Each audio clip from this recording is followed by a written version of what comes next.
అసలు నీ చనిపోయాక అన్న దాని గురించి ఆలోచించడం అనవసరం. అది ఆలోచించవలసిన వాడు కొడుకు, అంతగా కాకపోతే పక్కింటి వాడు, ఇంకా కాకపోతే మున్సిపాలిటీ వాళ్ళు తప్ప అసలు అది నేను ఆలోచించవలసిన విషయం కాదు. నేను ఆలోచించవలసిన విషయం ఇందులో ఉండగా నేనేం చెయ్యాలి వరకు. చచ్చిపోయిన తర్వాత నా ఆలోచన ఎందుకు అసలు? మనుష్యుడైతే కనీసం ప్రాణం పోయే వరకు ఊరుకుంటారు, ఎవరేం చేయరు. ప్రాణం పోయిన తర్వాత అంత్యేష్టి చేస్తే చేస్తారు. అందరి గురించి ఆలోచిస్తున్నావు, బాగుంది. నీ జీవుడి యొక్క అభ్యున్నతి చేసినవి ఎవరు పట్టుకెడతారు? నువ్వే పట్టుకెళ్ళాలి, మూట తగిలించుకుని ఈశ్వరుడి ముందు నిలబడాలి. ఎన్నాళ్ళు ఇక్కడ ఉంటావు? ఎప్పుడో అప్పుడు వెళ్ళి నిలబడాలా? ఇంట్లో ఉన్నటువంటి అన్నం ఉండేటటువంటి గుండిగలు ఉంటాయి, అటక మీద పెడతారు. ఎప్పుడైనా శుభకార్యాలు వస్తే కిందకి దింపుతారు.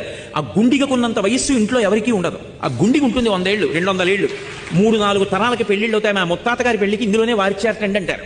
ఏరి ముత్తాత గారు, ఏరి తాతగారు, ఏరి తండ్రి గారు, ఇంతమంది వెళ్ళిపోయారు. గుండిగకున్నంత వయస్సు మనకు ఉండదు. కానీ గుండిగ పుణ్యం చేయదు, మేము పుణ్యం చేయగలం. కోరి కోరి ధర్మమునందు అనురక్తి కలగకపోతే తర్వాత తిరియక్కుగా వెళ్ళిపోతావు. ఒకసారి తిరియక్కుగా వెళ్ళిపోయాడు అనుకోండి, మృత్యువునందు కూడా స్వాతంత్రం లేదు. దీపం ఉండగా ఇల్లు చక్కబెట్టు.